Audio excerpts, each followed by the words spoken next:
kini. Kalau kini bertukar tuanku, guna pakaian pemungkus tubuh kini.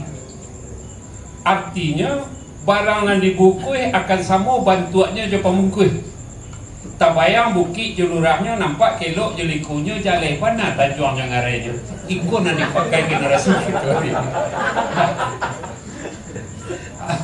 Agak aku amat je nak berporugan lah. Ya kan? Kecik tuanku dahulu je nak gini. Kalau dulu enggak, tadi dia malu. Kalau kini guna pakaian dek generasi-generasi Gen Z, apa namanya? Nyetuka pitua pakaian. Guna pakaian pemungkus tubuh. Kalau lah pemungkus pasti sama bantuan nan dibungkus je nan dibungkus je pemungkusnya. Tak ubahnya kita mencari lapik sagar. Jalan mana tu? Kalau kini mamak tu memang banyak lah hilang. Dahulu mamak memang banyak memikir kepanakan panusi. Kalau kini yang basobok diambil fakta dan realitanya, dan yang bahkan ambil sidangkan itu ialah mamak-mamak yang kerajonnya menjual haratu pesakon tinggi. Rumah gadang ialah bandar runtuh. Pai kita ke tapi ke darik berkuliliang kita di Minangkabau, ternyata masih ada anak SD masih bisa mencari tuan asal usul negarinya, masih bisa mencari tuan apa filosofi di papeh rumah nan gadang. Di papeh itu adalah makhluk yang pemalu gitu. Dia nak mau muncul ke permukaan mendiami, tapi kita di paslon mojo gitu. Dia bergerak dalam diam. Kalau lah ada yang di kidal, lah ada yang di suwo, kenapa tidak ada yang di tengah? Mangko Saluk Kreasi berusaha untuk hadir di tengah-tengah posisi itu. Mungkin ada yang menghujat, ada yang memuji, tapi kami Saluk Kreasi tidak memilih menghujat atau memuji.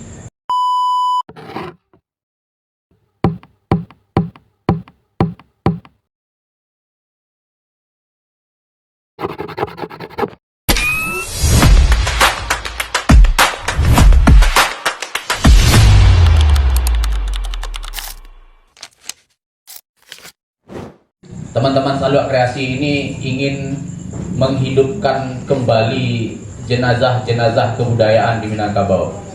Jadi kalau kita bicara Minangkabau ini agak rumit juga karena sering diplesetkan oleh banyak orang.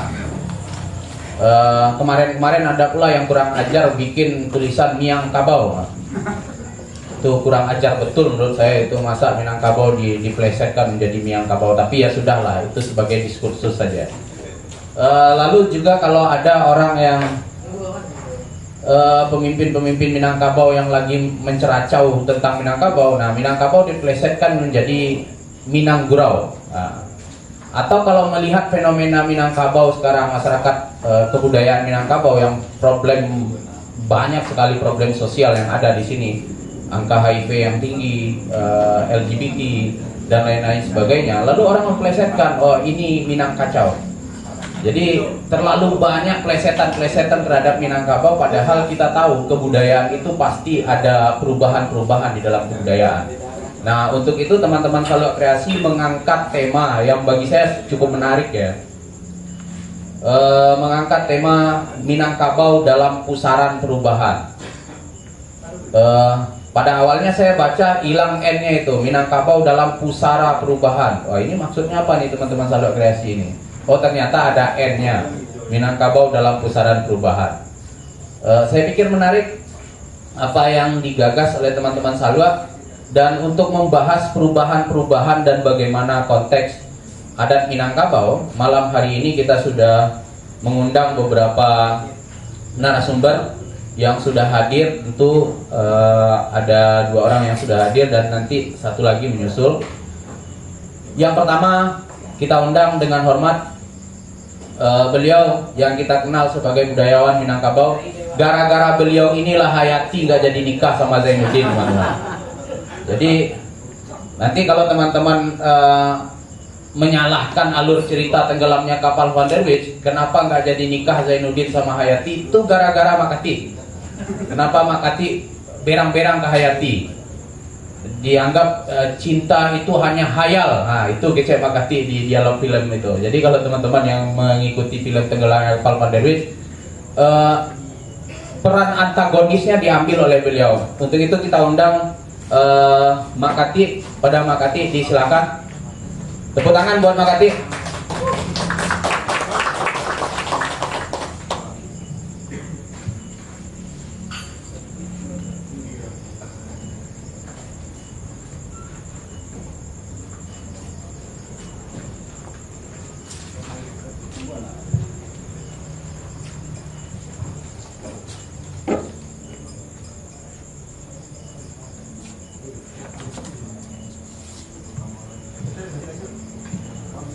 Selanjutnya kita undang, saya sulit mendefinisikan beliau ini. Sastrawan iya, budayawan iya, akademisi iya. Yang mana ini harusnya ini? Jangan kalau semuanya iya, ini kalau disebut akademisi bukan, sastrawan bukan, budayawan bukan. Ternyata beliau ini orang yang bukan-bukan. Tapi walaupun begitu, kita bisa sebut berapa banyak karya tentang Minangkabau yang telah beliau tulis, baik itu dalam bentuk sastra, dalam bentuk esai dan lain sebagainya. Salah satunya tadi di mention ke saya tentang menimbang Minangkabau, maka saya bilang orang yang terlalu banyak menulis tentang menimbang itu, dan kalau terlalu banyak timbangan di rumahnya, biasanya itu orang yang paling lihai untuk mengakali timbangan itu. Saya akan undang beliau. Tapi yang paling penting begini teman-teman, sebelum saya kenalkan siapa beliau, beliau orang yang paling pakar di Indonesia soal sawah sepetak di Kerampang. Hanya beliau yang paling pakar. Jadi nggak ada yang lain. Kita undang Zelmeni Wimra, Bang Wimo, silakan Bang, tepuk tangan buat beliau.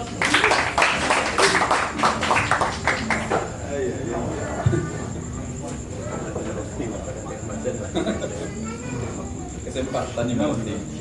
Di tengah lah namun do. Masa mereka kemak keseko. Bebas mah, katehnya tidak salah. Iya. Nah, ini baru dua, nanti menyusul Kak Yanti Mala dari Depadusi Center yang khusus bicara tentang bagaimana perempuan Minangkabau, dan khusus juga bicara nanti tentang isu-isu perempuan di Minangkabau terutama ya. Untuk kesempatan pertama ini saya mulai dari Makati. Nanti kita polanya begitu. Nanti Makati kita kasih waktu, Bang Wimo nanti kita kasih waktu, nanti Kak Yanti Mala juga kita kasih waktu. Setelah itu kita mulai ke diskusi lepas untuk ke teman-teman semua yang hadir. Mak, sebelum kita mendengarkan dari narasumber-narasumber ini, kita juga perlu mendengar ini, Mak. Sebenarnya Saluk Kreasi ini apa yang diidekan oleh Saluk Kreasi? Dan tidak hikmat juga rasanya kalau kita tidak mengundang ke depan, meminta sepatah dua patah kata dari penggagas Saluk Kreasi. Kalau saya sebut nama asli beliau kurang terkenal. Kalau saya sebut gelar di Facebook, Bagadang-gadangan, Harimau Campo. Saya sebut sajalah Sultan Khalifah. Saya undang Sultan Khalifah ke depan untuk bermonolog. Silakan Sultan Khalifah dengan segala hormat. Sebelumnya, mohon maaf, saya undang dulu Kak Yanti Mala dari Depadusi Center. Silakan ini. Di Siko boleh ya, di samping Makati boleh. Terima kasih Uni, terima kasih Makati, terima kasih Bang Wimo. Kita lanjutkan. Kita undang Sultan Khalifah. Kepada beliau disilahkan, silakan mau bermonolog, silakan mau menyambut kami dengan minuman-minuman hangat yang lain karena di sini belum ada ini. Silakan Sultan Khalifah.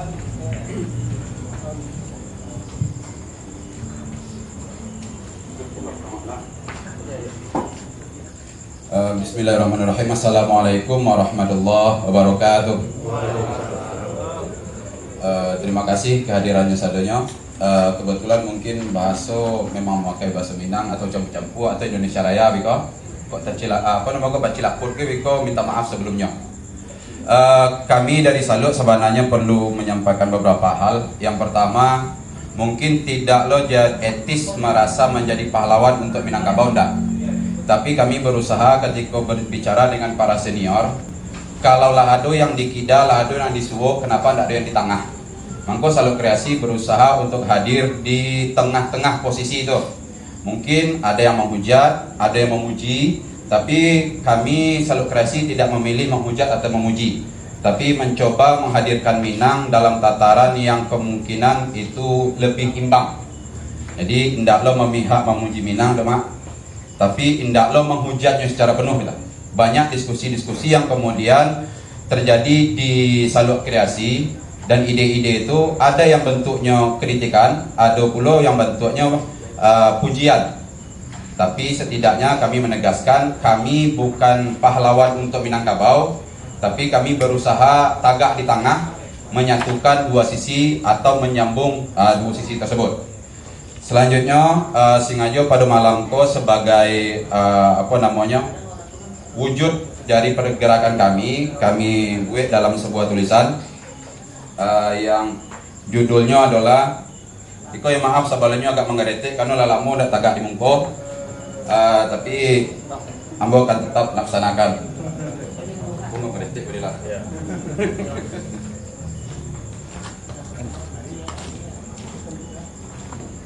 Renungan Minangkabau, harmoni dalam kontradiksi. Aku angkuh berdiri di depan kertas kosong, berniat menulis satu judul pidato tentang Minangkabau. Sederhana saja pikirku. Ternyata ketika aku tuliskan pena itu jauh berbeda. Ketika pena menyentuh kertas, banyak barisan kata-kata yang justru saling berebut ingin maju ke depan.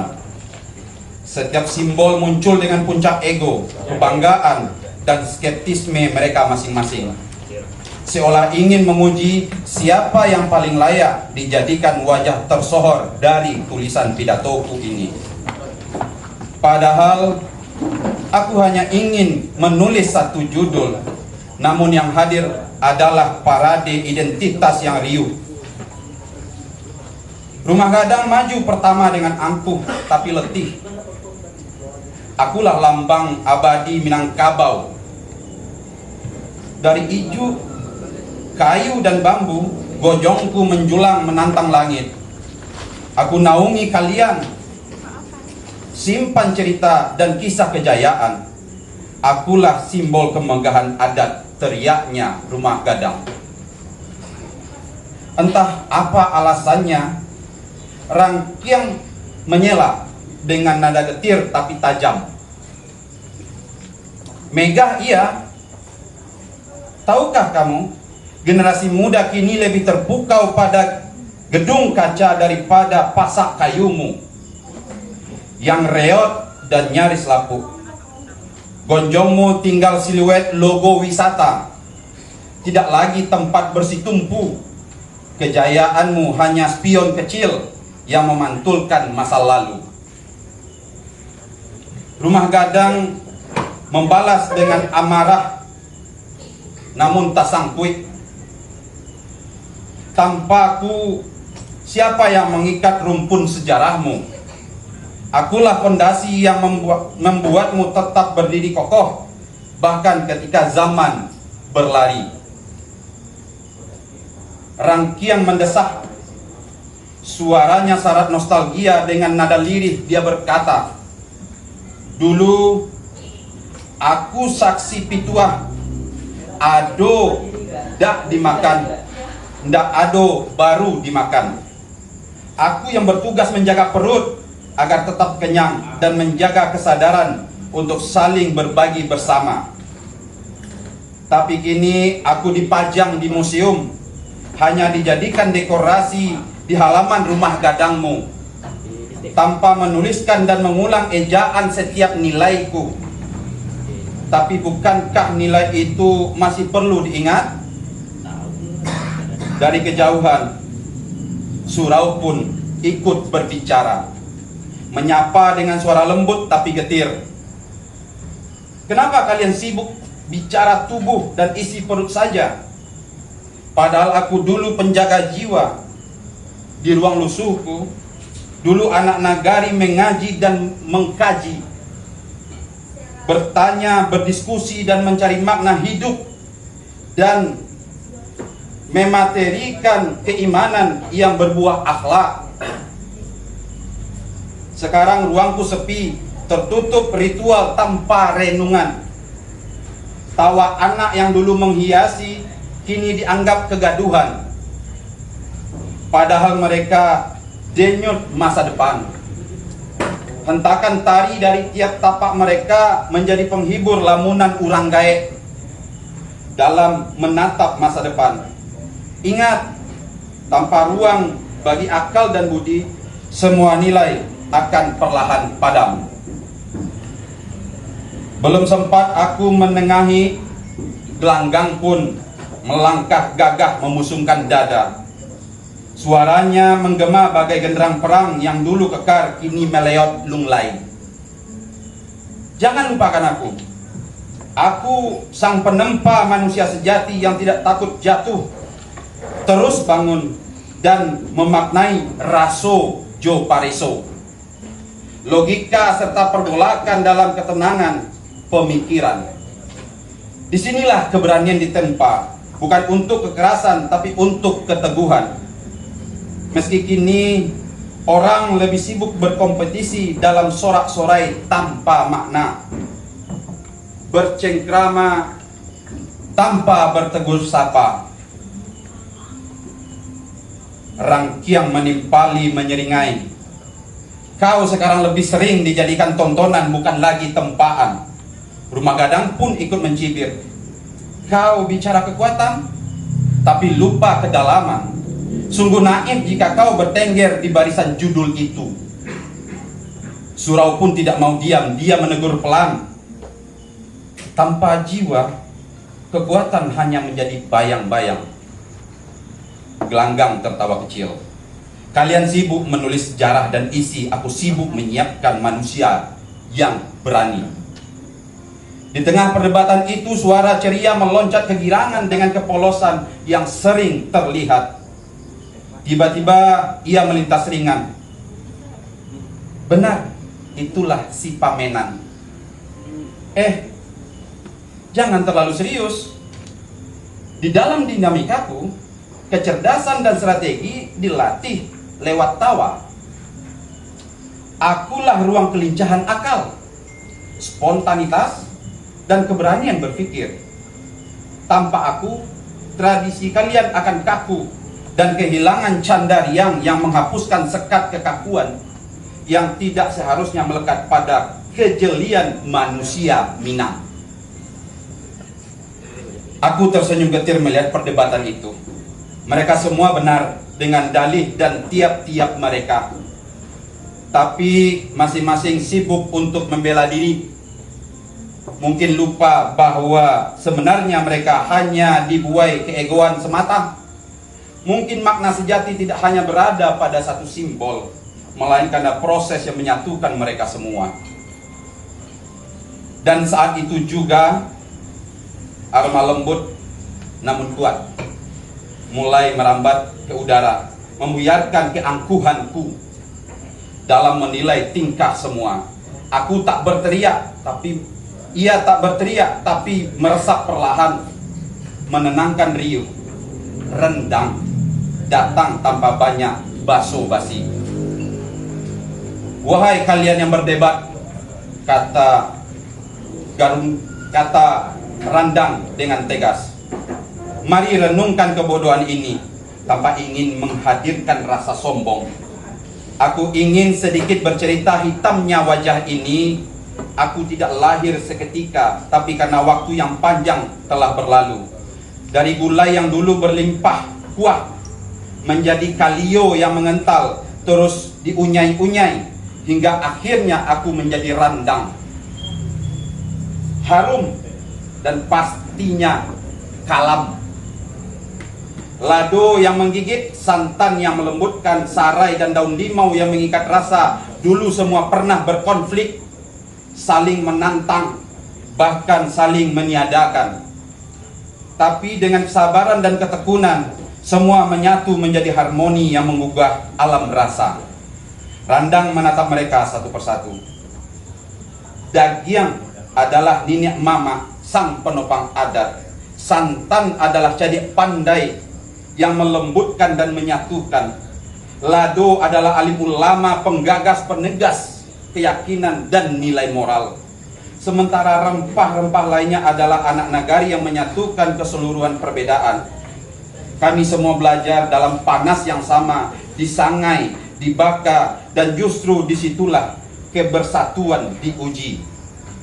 Lalu Randang terdiam sejenak. Suaranya kemudian merubah lebih dalam. Dan mungkin inilah kelebihan sekaligus kekuranganku. Warnaku menjadi kalam, membuat ragu orang yang ingin menyantap.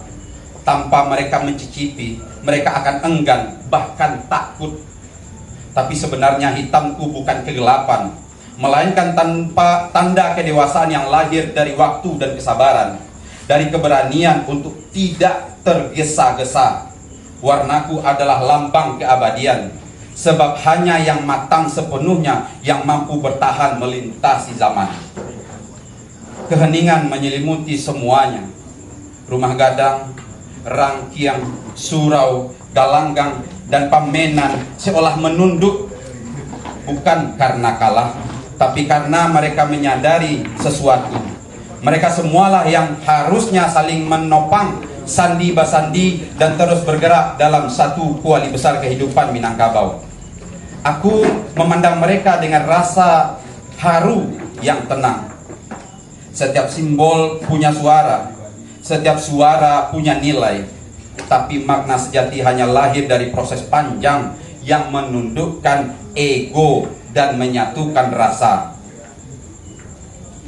Rumah Gadang, Rangkiang, Surau, Galanggang, Pamenan, dan lainnya adalah sebuah kesatuan yang hadir sebagai kedikdayaan, memancarkan nilai sakato, penyelaras zaman, merangkul semua lapisan, melahirkan keberanian sejati, kelincahan akal, dan dipersatukan dalam kesabaran dan harmoni. Di sanalah aku berdiri. Perdebatan mereka bukan tanda kehancuran, melainkan napas budaya yang hidup. Ego dan skeptisme saling mengasah, memaksa refleksi. Minangkabau bukan momentum mati. Minangkabau bukan monumen mati. Ia arus deras yang terus bergelombang, membawa Rumah Gadang, Rangkiang, Surau, Galanggang, dan Pamenan serta lainnya, serta keseluruhan unsur yang mengkonstruksinya dalam satu rakit besar. Harmoninya tidak lahir dari keseragaman, tapi dari keberanian untuk berdebat, menerima kontradiksi, dan memasak semua rasa zaman dalam kuali kebijaksanaan. Perdebatan, diskusi, dan ketidaksepahaman adalah sebuah keniscayaan di Minangkabau. Mungkin sedikit tampak sederhana, namun sopan santun dan adat istiadat, tapi jauh di dalamnya berputar arus sosial yang deras, penuh tafsir dan perdebatan. Bagi yang belum mengenal, kedalaman itu tampak misterius, bahkan menakutkan, seperti warna kalamnya Randang bagi mata yang belum biasa. Namun siapa yang berani mencicipi, yang mau memahami proses di baliknya, akan menemukan rasa yang kaya dan tidak akan berhenti menikmatinya. Sebab keabadian bukanlah soal rupa, melainkan tentang kesetiaan menjalani proses dan sabar. Setelah melewati pergumulan ini, akhirnya aku pun tak lagi berani menuliskan semua keinginan sombongku untuk memilih hanya satu atau sebahagian saja dari mereka untuk menjadi barisan judul pidatoku. Karena aku telah mengalami sebuah pengalaman spiritual bahwa Minang tidak akan sanggup aku jelaskan hanya dalam sebuah judul, apalagi hanya dalam setumpuk onggokan kalimat pidato. Aku teringat kata salah seorang orang pintar, yaitu Minangkabau adalah harmoni dalam kontradiksi, sebuah randang kehidupan yang terus dimasak oleh waktu, didewasakan oleh kebijaksanaan. Stefa, 14 November 2025. Terima kasih. Sekali lagi kita applause untuk Sultan Khalifah. Nah, kurang kare applause-nya. Oke, saya baru tahu kalau Randak bisa ngata-ngata ya. Tapi saya menangkap satu poin saja dari apa yang disampaikan oleh Sultan tadi. Tapi di awal pidato ya, Saluak Kreasi hadir bukan untuk jadi pahlawan. Karena kalau jadi pahlawan pula Saluak Kreasi makin ribut orang. Sekarang aja udah ribut gara-gara pahlawan baru kan. Dan dinding Stefa pun gak muat lagi untuk membuat lambang Saluak jadi pahlawan juga. Nah itu yang jadi masalah itu. Tapi apapun itu, terima kasih Saluak Kreasi sudah menghadirkan sebuah percakapan yang menarik untuk kemajuan dan merawat kelestarian kebudayaan Minangkabau. Teman-teman semuanya, malam ini di depan teman-teman sudah ada 3 narasumber. Ada Makati, ada Kak Yanti Mala, ada Bang Zelpeni Wibra. Saya mulai dari Makati dulu. Ini mau dituduh adanya di Stepa ke Bang Pais, Mas. Jadi Iko ndak gara-gara Zainuddin, ndak gara-gara mak kalau Zainuddin ndak jadi nikah Jayati dong, ada itu yang kita bahas ini, Mak. Tapi begini, Mak. Kalau ndak afdol rasanya kalau kita tidak bertanya ke Makati. Sekali ia gadang, sekali tapian berubah. Bagaimana Makati melihat pusaran perubahan yang ada di Minangkabau, baik itu perubahan dari tingkah laku masyarakatnya, perubahan dari struktur adatnya, perubahan dari tingkah laku orang-orang adatnya itu sendiri. Nah, bagaimana Makati melihatnya? Silakan, Mak.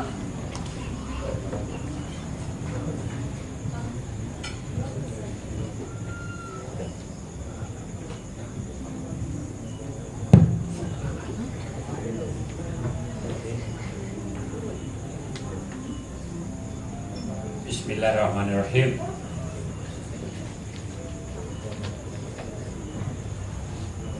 Agak ampe asalnya ampe pusako dari Tigolua sampai kini bapak kai juo.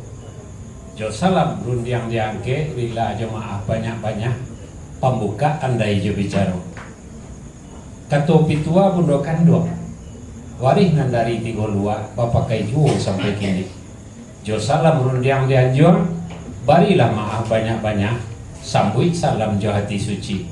Assalamualaikum warahmatullahi wabarakatuh. Waalaikumsalam warahmatullahi wabarakatuh. Bersyukur kita kepada Allah, berselawat kepada Nabi. Allahumma sholli ala Muhammad wa ala ali Muhammad. Barakai rahmat beliau kita basuh malam ini. Awam ulur yang disabui semua mengikuti kata Nabi, semua menyerah pada Allah. Allah Ta'ala kayo sungguh Rasul Tuhan Nabi Muhammad, ikutan kita hamba Allah. Nang kanda polisi lalu lintas, si koci sugiro dia panang, tentu selesai jalan turak. Sinan bernamo kain sudah tarang limbago kita gue, asah sakato menyudahan. Tapi semantang boba itu, karena di sebelah hamba ada wimo kemenakan hamba, di sebelah suwo do kemenakan bojo Bu Yanti Mala saratu hadirin bersama. Mudah-mudahan pertemuan kita malam ko menjadi kenangan khusus dewa. Mudah-mudahan ada faedahnya, terutama tentu saja bagi silang bapangka jumlah kerajaan Bajunjung Saluak Kreasi. Tadi ambo bertanya ke tuanku dari mama mulai, entah Semarang selama dan dahulu kini. Agak ragu ambo mulai gagok balam go tigo mencaliak kemenakan ambo, agak tagak kepalanya nampak. Tapi seketik ambo iki intro jo Saluak tadi.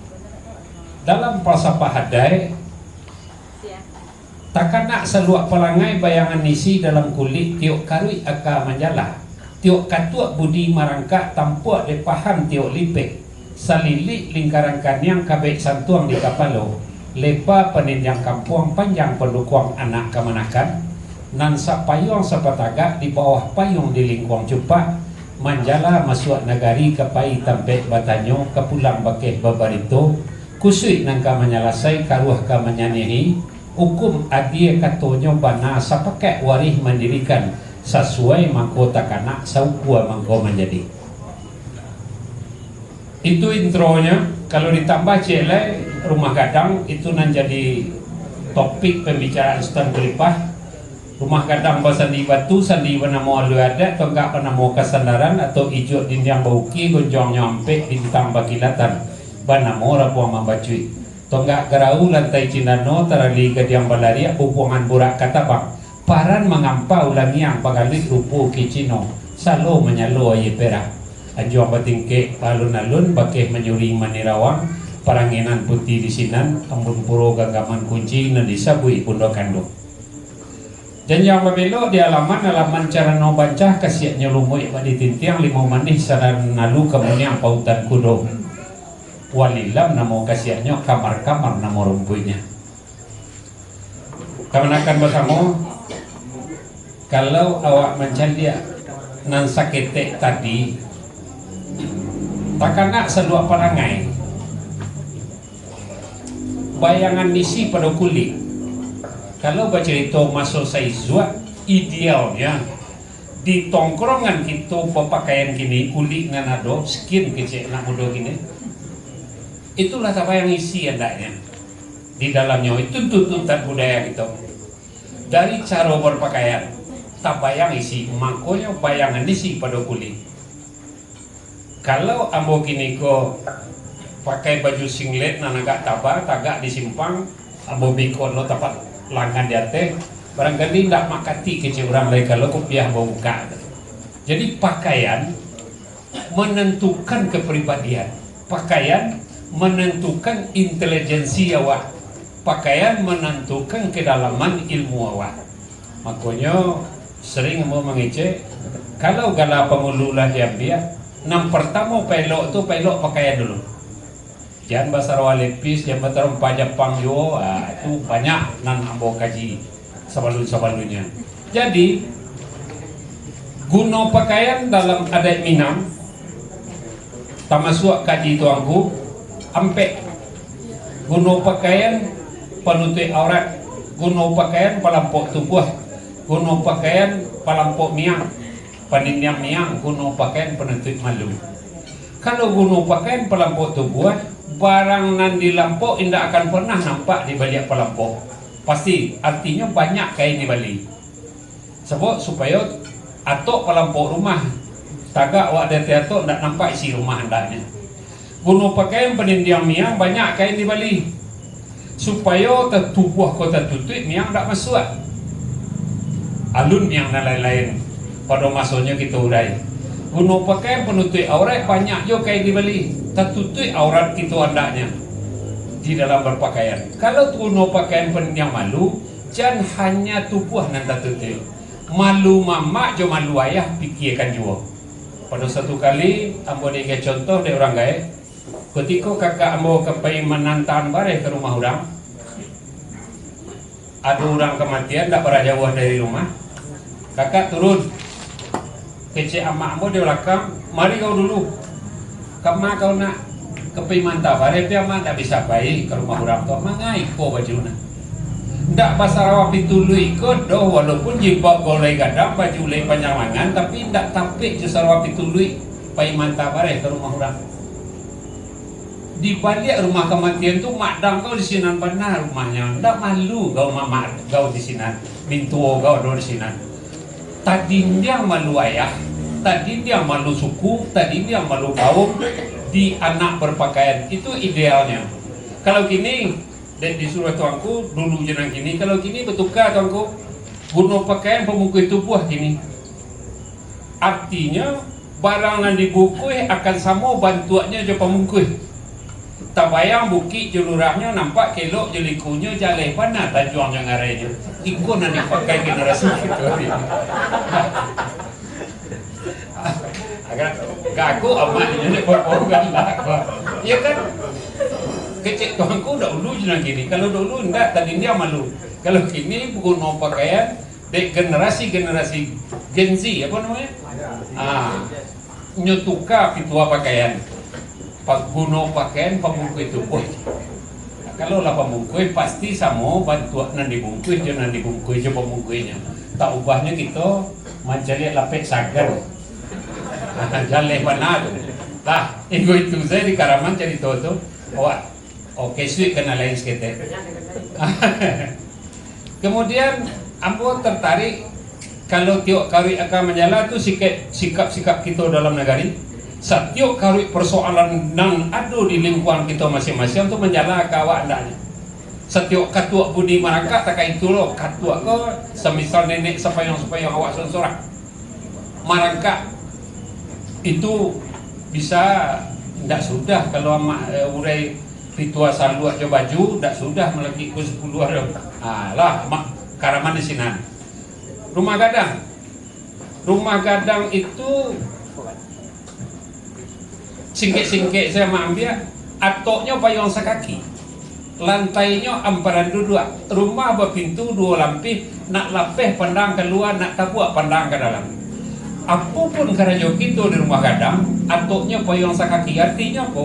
Kita masih di bawah lindungan nenek mama kita. Makanya guna pakaian pendinya malu. Awak di dalam payung taruh, ndak lapeh dari itu. Lantainya amparan dua. Kalau lantainya amparan dua berarti sampai diskusi kalau cara generasi hari ini sampai basurah, sampai batanyo, sampai sudi siasek. Kapai sampai batanyo, kapulang bakeh babarito. Kapai awak kaladang apa nang kadi kerajaan, pulang dari ladang apa nang kadi bawah. Mangko menamulah amparan dua. Jendelanya kalau bahasa gini 2 lampih, di 2 badindiang hari di dalam baca mentarui, nak lapeh pandang keluar, nak tabuak pandang ke dalam. Ikon yang sangat penting di dalam negari ke. Tentu dia awak orang hendaknya tu, tapi di dia awak hendak lo kalah para dunia untuk awak ketahui sia awak sedang lima awak kapai kama awak iku awak lo nan tahu seorang dunia hati awak. Makanya lantainya amparan dua bakeh basurah petang pagi. Lompe yang kata baca itu randang nan jadi pangulu di Minangkabau ko ampe pangulu kue pinyaram namanya tu adek sawatang panjang. Pangulu samba randang namanya manuri ada sawatang panjang. Pangulu padusi bundo kanduang galanya manuri suku masing-masing cek sekaum tu nya. Bukan bundo kanduang organisasi nanti kue Soeharto tahun 68. Pangulu kaum nenek mama bakal ada tu aja. Kenapa pangulu samba itu randang? Karena mengacau randang tu kecek Sultan Kulipah tadi tidak boleh ditibur. Nan banimbo ko mengacau gulainya itu gulai manying, gulai putih. Mengacau randang bah. Tulak di suok, rayah ke tengah, tulak di tengah, rayah ke kidal. Bah tulak rayah itu hakikat bundok kanduang di tengah rumah. Tak boleh kadang rangkuah orang polisi. Sorry kena kan. Ya kalau orang polisi padu salah satu sikapnya. Kato pengulu, kato bundo, kato nasihat, kato mandeh, kato ajaran, kato produksi, kato memacah, kato anak, kato mengadu. Kalau tibu di kato produksi, kato macah, kau juga kadang rangkuhan segini, tapi nanti kau tidak. Makanya mengacau rendang itu tulak raya. Itu hakikat kita di dalam kaum, baik nan bujang mata, baik nan tua, baik produksi, baik laki-laki. Tulak raya baru niang kau jangan kalamak dia awak surang, bantu membuat rendang. Maka paralulah randang itu dinobatkan menjadi pengulu dari samba nanado. Walaupun teman-teman Siwimo meneliti di Payakumbuh itu dapat 7 baleh macam randang, di tanah datar dapat 3 baleh, lebih banyak di Payakumbuh. Hingga itu saja awak kerajaan. Tak perlu banyak kalau tapi ke diskusi dah. Beko tentang adai, amak beri peluang apa saja tentang adai kuliah ditanyakan. Lah randang tulak rayah baru dia bahasa mau gadang pakai katona nampe pak jonan tuo pakai katona nampe tapi amak menambahnya langgam katona nampe dak katona nampe nama langgam katona nampe nam pertama kato pusako nang kedua kato bue Nang ketiga kato dahulu nang ampe kato kemudian. Ampe langgam nang kedua kato mandata mendaki meleriang menurun. Langgam nang ketiga untuk pengulu. Kato pengulu menyalasai kato alim kato hakikat, kato mati semua lidah, kato paripaka atau kato dubalang, kato pandare. Untuk kaum ibu ampe dah kato bundo, kato nasihat, kato mandeh, kato ajaran, kato padusi, kato memacah, kato anak, kato mengadu. Sebagai apapun awak, kalau itu masih ada, kalau berdua atau bertiga awak berdua kakak, asal pasobok berkumpul pasti ngadu lem. Lebih-lebih orang padusi. Si Tuti tekaku gini mak ada nama konya dari hanya pasti mengadu. Dia tetap akan jadi anak, walaupun si anak umurnya lah 60 lah. Makanya kato anak, kato mengadu. Kato padusi, kato memacah. Iko gak sulit.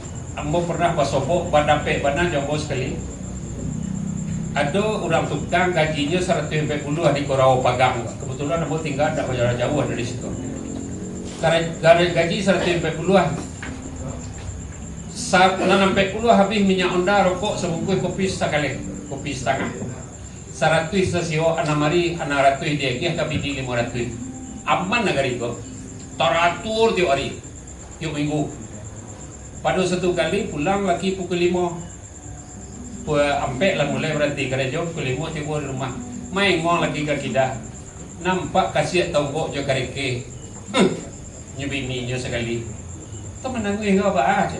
Laka kalam rumah awaknya dah. Si Tuti ke membuat pagar tangga 2 meter tinggi itu. Itu mengkau kata padusi kata macam. Sikap padusinya waktu itu. Tapi kalau nyopo baik sekete, macam lihat lagi ke kareke tonggok. Pitih lapiah setiap minggu kau dah. Kau lain malapiah dia boh. Membeli siapa dia bare. Abu bohonggoan kau lain tabali lo kasihan juga kareke. Walaupun semeter benar awak boleh pagar untuk rumah awak besok. Lapang dah dosa suami ke jadinya ke. Sana mana kami itu sebagai orang laki-laki ya. Sana. Jadi kalau ndak pandai, kau pandai bermulut manih, iyo bana lapih abak santan jo tangguli. Kalau ndak pandai bermulut manih, iyo ba alu pencuki duni. Itu kata kiasan yang sering dipakai dari beberapa kalangan cendekiawan Minangkabau dan ba alu pencuki duni. Kemudian Ambo ingin mengomentari seketelai tentang kekinian. Tadi lah mulai jorandang tulak raya tadi. Pada satu kali beberapa hari nalapau Ambo bercerita jo tuanku hakikat dari makna kaji itu. Hakikatnya apa? Cara mencari pitua tu cari alam takambang jadi gurunya. Umpamanya kalau paku kacang balimbiang tempurung lenggang-lenggoan bau menurun ke suraso. Anak di pangku kemanakan di bimbiang orang kampung di petenggangan tenggam nagari jan binaso. Itu idealnya. Kalau paku sipai ayah di rumah anak galungai anak jorato pencarian. Ayah kalau pulang ke rumah kanakan digalungai kanakan jorato pusako. Bantu basangku itu kiran kalau paku lamo di rumah Mbak Kadang. Aku pernah nampak di Maulana daerah Kemenjangan Bukit Gombak cek pasang kuih, tapi tidak pakai sek. Demikian halusnya perbedaan antara pusakoran dan pusako tinggi. Nah niko mengandung anak pusakonya, pencariannya, berarti pusakoran dah nantinya. Nanti digandungi kemenakan jorato pusako. Begian halusnya. Kacang balimbiang. Kalau paku kacang balimbiang, nanti kacang balimbiang apa? Mungkin ada kawan-kawan amak dan tahu ampek sandiang kacang balimbiang tu baredo tapinya ke ampeknya. Kacang balimbiang tu kalau lah tua nyo rata dari bawah. Kalau tidak diambil nyo pasti jatuh sulangnya. Itu jati diri kamanakan bersama. Ketumbuh di kaki hayam kacang kau atau ketumbuh tanaman. Kalau ketumbuh di kaki hayam yo anyik lah yo ili tompang so tiga dam. Tapi kalau ketumbuh tanaman patuh kayak jo indua turuti nasihat mama. Tapi patuh kayak yang dua tadi dalam Gen Z manusia apa tadi? Gen Z. Tak sopok leda. Tak bisa patuh kayak yang dua kalau kenapa begitu? Anaknya nyok aja kalaman pergi makan. Kamu anak wakaja. Iko hal yang sangat indah elok untuk ajaran Minangkabau masa lalu. Artinya apa? Maunya anak yang dipatuhi oleh lingkungannya. ayah hinduanya maunya anak. Kalau anak kola gadang hanya maunya nyolo nang kapatuh lingkungannya kanyo andaknya lain gitu. Akhirnya kalau nyoba motor tuh potong ondanya, kalau gak kampus tuh lah suuk ida selalu kata inyo sana gari rasuanyo sana punya jalan hilang terati, hilang basa-basi, hilang kata nampe, hilang saudara sih. Dak ada basa-basi karena murid mani tali pikat tanpa hubungan silaturahim itu hilang dari sinan saudara. Dek karena nyolah di sajak ketek diajar di ayah hinduanya makan kelamaan, kate oto, kate Honda segala macam. Dia pun tidak itu menjadi masalah. Kamu sempat bersobok je Buya Hamka 1,5 hari. Buya pulang tahun 76, satu pergi mengawaninya makan kapila Mayor Johan kacang. Kecik beliau, seandainya terminum air sedang berjalan, disengaja atau tidak disengaja, sebaiknya engkau muntahkan karena haram. Disiko kesalahan generasi Gen Z ke cara induknya mendidik. Madrasah pertama itu adalah rumah tangga. Lah nyo aja anaknya mencari nan haram saja ketik kau mau nyotentiam. Alasannya ndak mau makan. Amak cubu tu ndak mau makan tu. Amak ambil taruang hijau tu, taruang biru, ketik-ketik sedang kalingkiang taruh. Amak ambil dua patah-patah tampuannya. Anak sedang merangkak. Amak ampuk agaknya. Nyo nyanyak je gigi tu. Pulung keluar gigi dah nyo nyanyak tu. Kalau tak gelek awak seketik nyulundum. Anak-anakku kalau lapar, pokoknya kalerian di tangannya nyo makan je dah. Anak alasan induk ini karena nyo main Gen Z, manusianya Gen Z nyo main gadget, nyo anaknya tak mau makan. Karena nyo lah hasilnya jiko letas uliang anak masuk bandar, nyo hasilnya juga ikut generasi hari ini dan perlu kita rehab balik dalam pola pemikiran paling tidak supaya jangan terjadi hal-hal yang serupa itu. Lah. Kacang balimbiang tamkurang lenggang-lenggoan membawa ia berisi dalam galeh itu harus dilenggangan. Jadi orang lapau membawa je tadah ndak bagoyak di tadah tu dek karena dilenggangan. Itu hakikatnya membawa anak je kemanakan terlampau kasih ke anak kemanakan berang cinta anak ke kemanakan anak bangihlah jangan bantu di beberapa tampe datang kemanakan ke rumah mama kalau cara risiko pamintuo kami ni mamak ka. Tarago mintuo nyo dek lah nampak kemanakan lagi tibo. Na mintuo nyepi ayat teh kada pua. Na mamak keluar sekali. Tibo ang sar. Iyo madam. Nyo lipek 8 wong kada 50 bantu parah lipek sto karoto sa isu. Ambil sang ini nampak do di mintuo ang bekoy. Mengarete tangannya bagian piti ke kemanakan gara-gara takut de bini gitu. Amak konyo iko para lulo wak pikian bersama untuk kedepannya baalai. Kalau amak sabui salah sebenarnya banyak dan salahnya generasi Gen Z banyak mana salahnya itu. Tapi kawak pangani koko ke depan. Alhamdulillah selalu kreasi juari mau campunya. Lah mau undang amak kamari gini gua terima kasih lah kadang-kadang. Barangkali rancak beko taruhan jo diskusi. Tapi satu pesan mama. Apapun kehendak kemanakan batanya tentang ada, insya Allah kita cuba menjawab hari ini. Kau alun tak tumpu kada rasanya lagi. Kau layado nanti karena hati Thailand 5 tahun. Saja bantuannya lain tentang ada. Tidak apa pilih dah. Lah itu saja dulu. Delita anggota kasar, dek mama anggota rabo bukan dek ayah tak baca menjolai ketek kau tak bawa. Kau tak suruh nasar itu. Api pada bentuk lahannya cahaya hilang kalam nagari. Kok salah rundiang dek menyambut Jawa salam tentu disudahi. Assalamualaikum warahmatullahi wabarakatuh.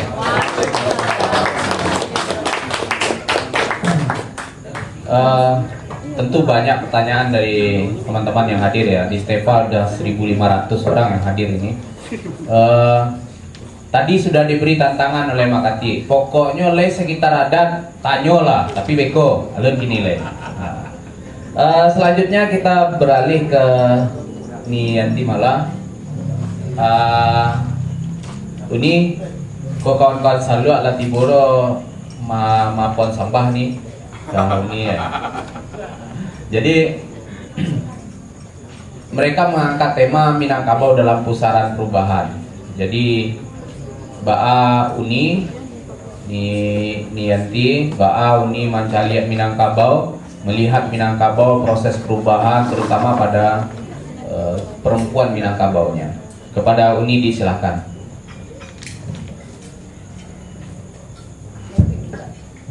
Assalamualaikum warahmatullahi wabarakatuh. Saudara katolnya sambah numpang saya ke Madatra ke Makati. Tidak salah saya mungkin terlebih dulu banyak yang tidak kenal dengan saya karena mungkin ini kali pertama nih jadi pembicara duduk di depan ini. Biasanya saya duduk di ruang sidang berhadapan dengan lawan karena kebetulan saya kerjanya sekarang advokat. Nah, mungkin dibilang tepat kenapa saya berani juga duduk jadi narasumber di sini. Kebetulan saya ini dikenal di kantor hukum Ekuator dahulu bergabung, dikenal sebagai pengacara Nini Mama, pengacara Mama Kepala Wari. Yuk sidang ya dulu yang atau pusako saya. Sementara tentang hukum perusahaan, hukum yang lain jarang ambo dapat dia tugas untuk pakar hukum Mama. Balik ke ujung ke Pangka balik. Ambo diminta menerangkan tentang peran perempuan saat ini di dalam budaya Minangkabau. Kau salu-salu mau kata baru sekali kau tagak kau kata. Biasanya ada lawan agak kareh ke baso, kau dak baso lemah lembut mereka dah. Agak batantang namanya parang kan. Nah, balik disabui peran perempuan. Kalau kita bicara idealisnya, kan sering kita dengar perempuan itu di Minang Padusi itu adalah limpapeh rumah nan gadang. Nah, dia adalah madrasah pertama untuk mendidik anak-anak yang akan nantinya mau jadi apa mereka, baik tentang budinya, tentang tata bahasa atau ilmu pengetahuan itu dimulai dari ibu. Bicara ideal, tentu kita bicara ideal dulu. Dahulu itu perempuan, setahu saya yang saya pelajari, itu mendapat tempat tertinggi di dalam hukum adat Minangkabau. Perempuan itu pemegang harta pusaka. Mereka boleh dikatakan tidak pernah kekurangan. Di halaman laweh banyak kadi tanam. Sawah laweh di agiah mama. Kok nak batagak rumah tinggal menunjuk, tinggal mengadu ke mama. Mak, rumah gadang 8 mak. Laba geser mak kasuduk dapur. Ayah dan ibu kini lagi bo di dapur laloknya. Ba kok kami bageser mama kami tagak anu lah tonggak. Datang mamaknya lah tagaan rumah dek kau di ujung situ. Kalau kini mama tu memang banyak lah hilang. Dahulu mama memang banyak memikirkan kepanakan Padusi. Kalau kini yang basobok diambil fakta dan realitanya. Dan yang bahkan ambo sidangkan itu ialah mama yang karajonya menjual harap tu pesakon tinggi. Rumah gadang ialah bandar itu. Nah, mungkin karena inilah saya yang biasanya kadang bersaya, kadang berambo. Dia kan daram. Nah, sebelumnya saya dengan Kabati itu saya dikenal adalah orang yang selalu bergerak dalam diam. Selama sebelum jadi advokat itu saya adalah pengacara khusus hukum dan kriminal. Nah, saya adalah wartawan investigasi. Kalau wartawan investigasi itu artinya turun. Saya pernah membuat tulisan tentang Padang Undercover itu. Bagaimana perempuan Minang dijudi perjualbelikan. Jadi PSK. Kalau dulu dikenal dengan namanya ambai-ambai. Ayam kampus. Nah, itu yang saya liput dahulu dan saya tidak pernah muncul ke permukaan. Di dalam tulisan pun tidak akan ada nama saya. Namanya selalu ditulis ketik tim. Nah, itu kami kadang pernah berdua dengan Kabati pergi ke salon-salon di Pasar Raya, mencek bagaimana perempuan-perempuan karena tuntutan ekonomi yang kita bahas, yang dalam idealis kita, perempuan Minang tentu tidak akan kekurangan karena mereka punya pusaka tinggi. Tapi itu fakta yang kami lihat, mereka tidak ada lagi mama, tidak ada lagi tempat mereka mengadu.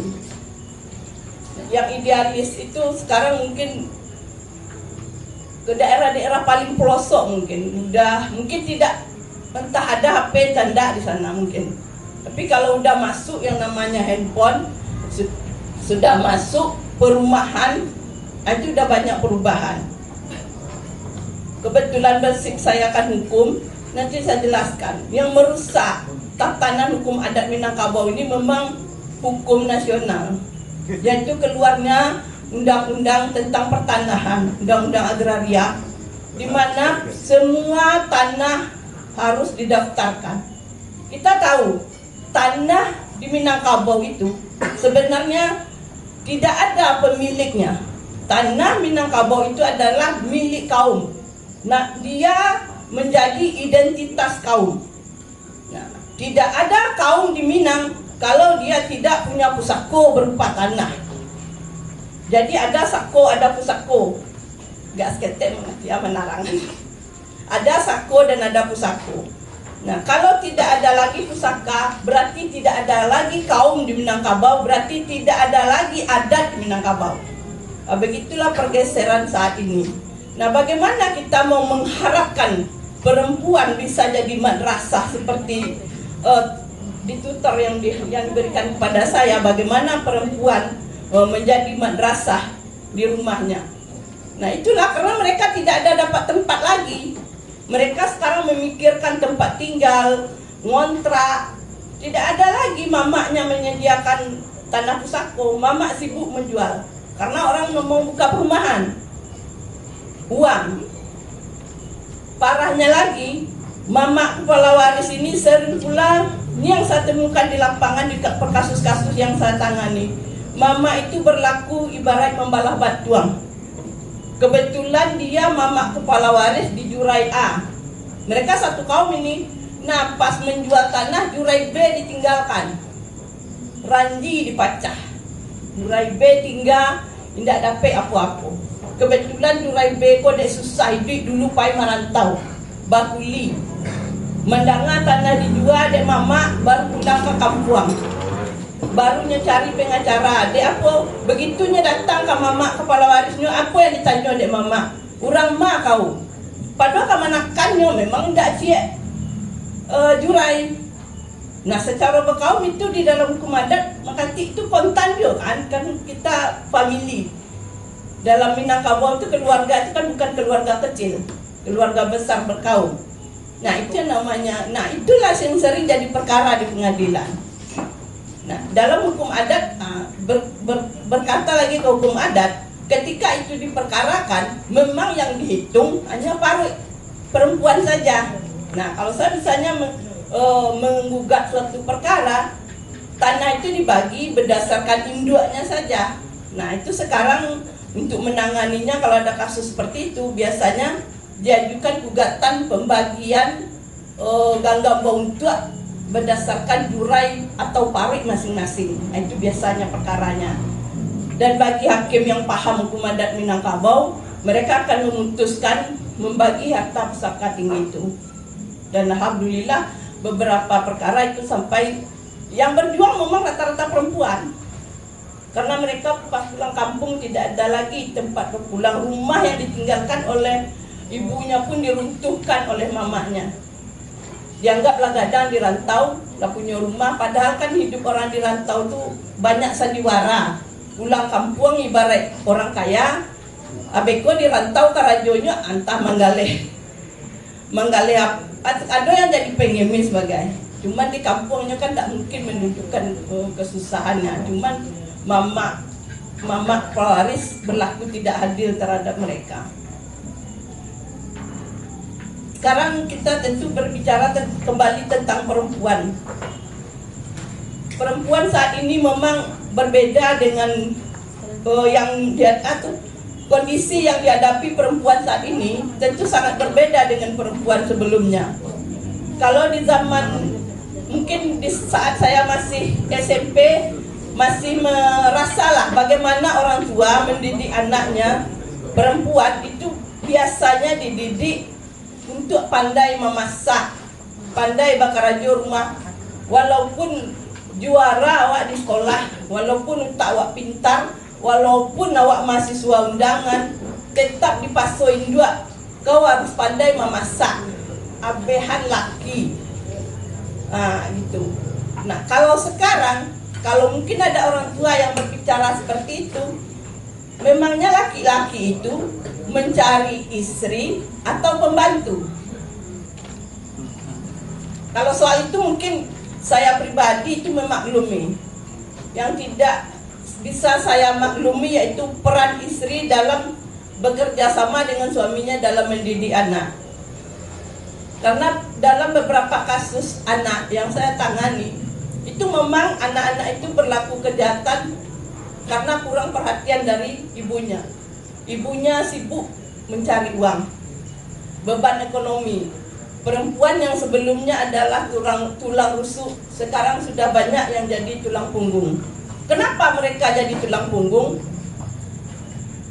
Kadang tidak semua perempuan itu mau jadi tulang punggung, cuman keadaan budaya Minang itu yang merubah mereka jadi tulang punggung. Rasanya semuanya tahu. Sekarang kalau orang mencari menantu, pasti yang ditanya, di ma bininya bakarajo, calon bininya di ma bakarajo. Tidak ada ditanya calon bininya lain pandai memasak. Tidak kalau kini. Kalau kini di ma bininya bakarajo. Begitu disebut nya tame SMA nyo ndak bakarajo doh. Tadi yang jadi ibu rumah tangga senyo jadi ibu rumah tangga yang harusnya jadi madrasah itu sangat direndahkan senyo. Tapi begitu, kalau saya boleh berbangga lah, istri abang pengacara hebat. Nah, padahal anak tinggal kan, dari pagi kadang pulang lah jam 5. Alhamdulillahnya anak lah kadang. Nah, waktu dulu posisi wartawan anak masih ketek-ketek, masih capek pulang, masih bisa mendidik anak. Alhamdulillah lain tak ada yang nakal-nakal doh. Nah, itu mungkin karena ini diskusi sebenarnya banyak. Kalau di dalam praktek selama saya jadi wartawan hampir 20 tahun dan jadi pengacara hampir 10 tahun, banyak hal yang bisa diceritakan tentang perubahan adat Minangkabau, perubahan kebudayaan. Tapi karena ini diskusi, tentu kita ada tanda aduh itulah sekali tampil belepotan semua bahasanya. Tentu ada tanya jawab. Nanti kalau ada yang bertanya, saya akan menerima pertanyaan seputar peristiwa-peristiwa hukum dan kriminal, dan tentang perkara-perkara tanah adat yang ada di Minangkabau. Kalau tentang dunia kepengacaraan walaupun 10 tahun, tapi saya waktu wartawan itu meliput di pengadilan negeri dari tahun 2000. Jadi cukup lama juga lah tahu tentang perkara-perkara adat Minangkabau itu. Dan cukuplah, moderator. Assalamualaikum warahmatullahi wabarakatuh.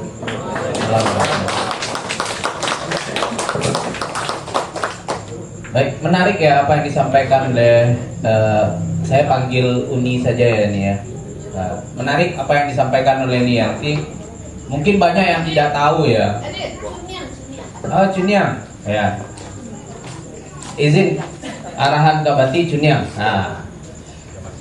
Jadi menarik apa yang disampaikan Cuniang tadi ya. Kalau selama ini kita mengglorifikasi perempuan Minangkabau, ternyata fakta di lapangan itu perubahan Minangkabau ini berdampak pada perempuan Minangkabau itu sendiri. Jadi kalau dibuka, mungkin beliau agak segan-segan ya membuka data. Jadi kalau dibuka betul Padang undercover itu seperti apa Padang di balik cover-cover yang ada, di balik cerita-cerita yang ada gini, di balik Semar Surau gini gua dibuka mana undercovernya. Mungkin agak terkaji-kaji ya. Itulah dampak dari perubahan itu ternyata menyasar pada perempuan-perempuan Minang. Nah, pembicara selanjutnya tadi juga Nianti Juniang tadi bilang ya, ini terbuka untuk teman-teman yang 1.501 orang ini yang datang ke Stefa ini untuk bertanya soal hukum kriminal perkara adat di Minangkabau, dan ditantang lah teman-teman. Kalau memang mau kita diskusi saja gitu. Kira-kira begitu ya Cina ya. Yang ketiga, kita minta kesediaan dari Bang Wimo, karena beliau banyak menulis tentang Minangkabau, tapi kita lihat dari perspektif beliau menulis tentang menimbang Minangkabau itu, beliau menulis konsiderasi Minangkabau. Jadi banyak pertimbangan-pertimbangan, jadi banyak wacana yang dilempar dalam tulisan-tulisan itu. Bagaimana Bang Wimo melihat perubahan yang ada di Minangkabau itu sendiri? Kepada Bang Wimo disilakan. Bismillahirrahmanirrahim. Assalamualaikum warahmatullahi wabarakatuh.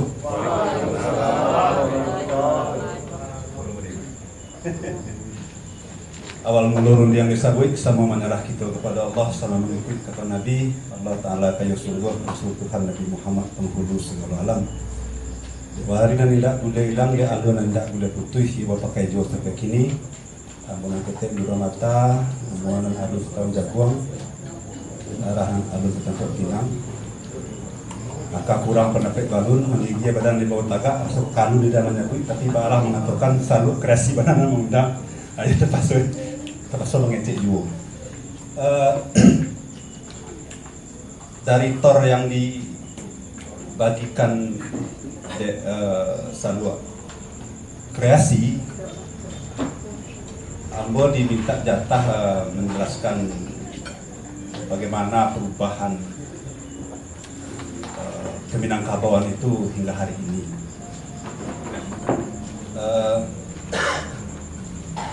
Ya seminggu itu saya pikiran lo itu nanti kamu kecian lo. Kebetulan 2 minggu yang lalu Ambo ditugasi menjadi juri menulis Carito Babak Minang tingkat SD dan SMP. Nah, sebelum menjadi juri itu Ambo masih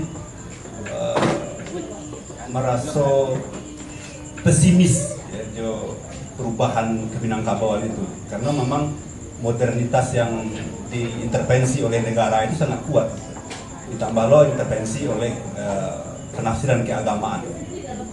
Jadi secara ideologis Minangkabau berada di tengah itu, berbenturan identitas antara identitas yang ingin diintervensi oleh negara sekaligus identitas yang ingin diintervensi oleh agama. Bukan agama dalam arti apa ya, tapi penafsiran keagamaan. Nah, tapi setelah membaca tulisan anak-anak SD juga anak-anak SMP itu yang berbahasa Minang, optimis memang mulai menggelagak balik. Artinya kalau kita mencari Minangkabau di Padang, memang Indonesia yang sumbiang banyak nang sumbangan nampak. Tapi kalau kita simak baik kita ke tapi ke dare berkuliliang kita di Minangkabau, ternyata masih ada anak SD masih bisa mencari tuan asal usul negari, masih bisa mencari tuan apa filosofi di pape rumah nang gadang. Di pape itu adalah makhluk yang pemalu gitu. Dia nak mau muncul ke permukaan mendeunian gitu. Tapi itu di paslon mojo gitu. Dia bergerak dalam diam gitu. Muncul optimisme. Tapi ketika awak masuk balik ke kehidupan rutinitas di Padang, itulah mulai balik tagaduh kan. Yang mengaduh itu terutama misalkan dalam perspektif keagamaan, ketika hari Jumat itu mulai tagaduh. Karena khutbah-khutbah yang disampaikan itu tidak lain apa namanya yang mengkombinasi antara adat bahasa syarat-syarat sanji kitabullah yang digadang-gadang itu, meskipun masih bermasalah sebenarnya. Kemudian mungkin kita sama-sama mencari ya.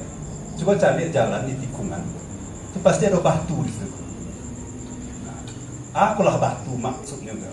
Batu filosofi, batu Sisyphus, kini atau batu melingkundang. Gitu. Tapi ternyata memang Ini nak niu pondasinya tak gaduh, nak niu bandanya karena roda untuk letakkan batu di situ. Nah, dari batu itu mau memahami bahwa kehidupan yang harusnya semangat berbagi yang ada di pidato Tengku Lifah tadi itu tidak muncul dalam laku harian. Nah, di dua hal itu yang ingin kemukakan di pertemuan kali ini. Kalau menyimak generasi terkini ya, yang SD dan SMP di 8 balik kabupaten, yang hadir waktu itu 6 balik kabupaten, 2 tidak hadir. Dari imajinasi anak-anak SD dan SMP, Minangkabau itu masih ada. Minangkabau itu masih diwariskan, masih ditanamkan di sekolah-sekolah.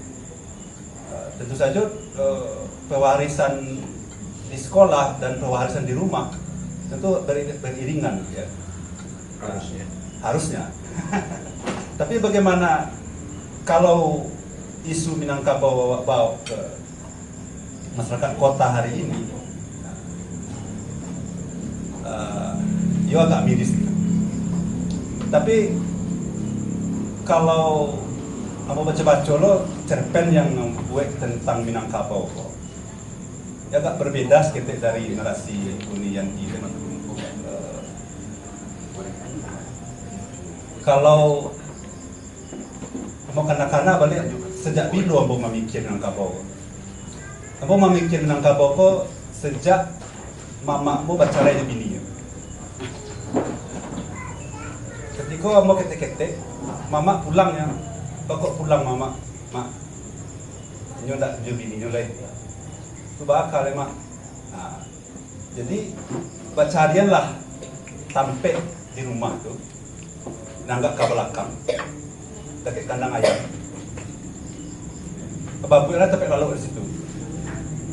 Di situ lah mama tu tinggal. Jadi, ya sikap katanya begitu. Ada kesunyian laki-laki di Minangkabau yang matrilineal itu. Nah, terakhir masih yang menulis soal itu ketika masih ada dayo jo kuaso bagi laki-laki, dia memang bisa menggunakan di rumah bininya sekaligus gak kemanakannya. Tapi kalau dayo jo kuaso itu tidak ada lagi, nah disitulah muncul yang musabik betapa sunyinya laki-laki di Minangkabau gitu. Nah itu dua hal yang ingin Ambo kemukakan. Tentu sebetulnya memang lebih hangat dan lebih menarik kalau kita kembangkan melalui diskusi. Saya kira itu aja Pak Moderator. Kalau Minangkabau dalam pusaran perubahan bagi moderator enggak dalam pusaro perubahan. Terima kasih. Salah baca. Menarik apa yang disampaikan oleh Bang Imo ya. Betapa sunyinya laki-laki di Minangkabau, kan tidak curhat dah.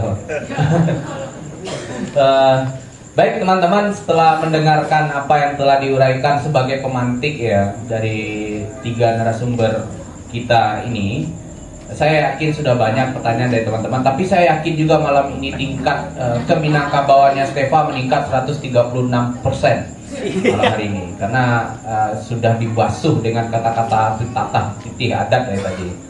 Jadi Bapak Is sudah agak tersadarkan. Baik teman-teman semuanya, silakan kalau ada yang bertanya dipersilakan sebutkan nama langsung pertanyaannya.